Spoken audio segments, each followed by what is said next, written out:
Yes, we are continuing our class with chapter number 3, Nationalism in India. In the previous video, we concluded up to the partition of Bengal, which happened in 1905, and it was deliberately done by the Viceroy Lord Curzon. Now, what were the reactions that was by the people of Bengal, especially, and the whole of India, how it was taken by the Indians, and what was the impact of the Bang Bang movement? Let us continue. So, people opposed these efforts to break the unity and integrity of Bengal by rallies, demonstration, and by distributing pamphlets. Vande Mataram song from the novel Anand Math, written by Bankim Chandra Chattopadhyay, became the popular slogan during this protest, and the nation was swept by a strong wave of nationalism. So, as the people of Bengal, they understood the intention behind the partition of Bengal that was done by Lord Curzon. It was strongly opposed by the people, and they led different types of protest demonstrations against the British government. The decision that was taken by the Viceroy Lord Curzon, and during that protest, one of the songs, that is Vande Mataram, became very famous or popular among the Indians, and it led to the rise of nationalism, and a deep sense of nationalism and patriotism towards our country was inculcated during this protest. Now, the people of Bengal observed the day of the implementation of the partition as the mourning day, and people went on a strike all over the region. And as per the suggestions of Rabindranath Tagore, that day was also celebrated as the Day of Unity. So it was strongly criticized and opposed by scholars and the common people of Bengal, and Rabindranath Tagore suggested the people to celebrate this day as the Day of Unity. That means the partition of Bengal should be celebrated as the Day of Unity. Now, during this protest, the Swadeshi movement was launched, and it was decided to intensify the movement against the partition of Bengal and expand its base.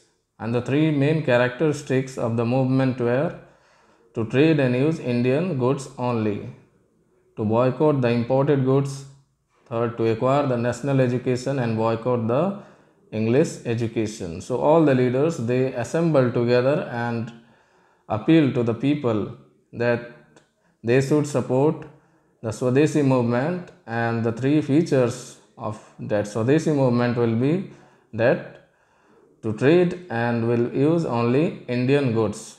We are not going to buy any foreign goods, but we are going to use indigenous or Indian goods only, and we have to boycott the imported goods that were coming from other countries, especially from Britain.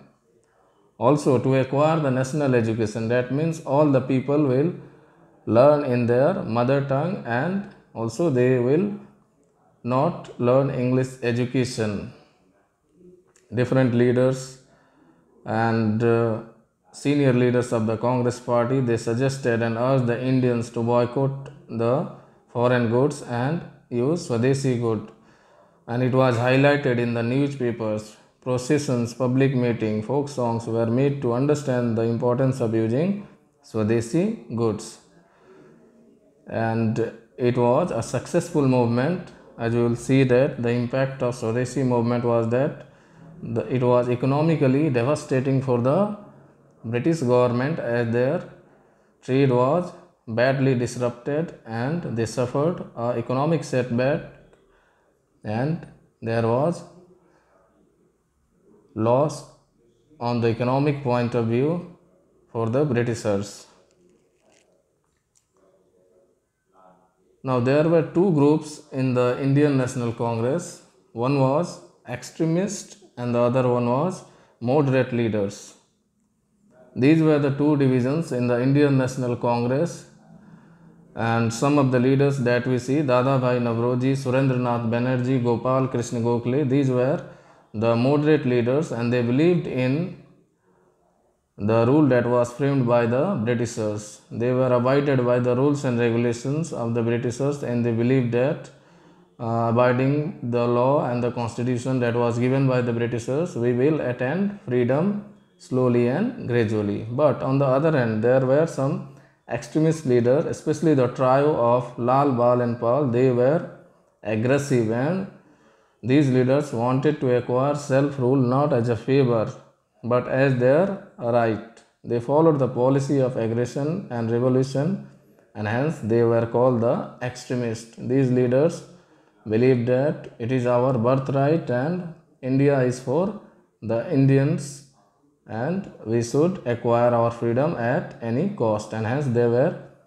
known as the extremist leader, while Dadabhai Navroji, Surendranath Banerjee and Gopal Krishna Gokhale, these were the leaders that were from the group of moderate leaders, and they were very much believed in resolutions and the constitution of the Britishers. Now in the next video we will study about the different extremist leaders, what was their contribution in the freedom struggle,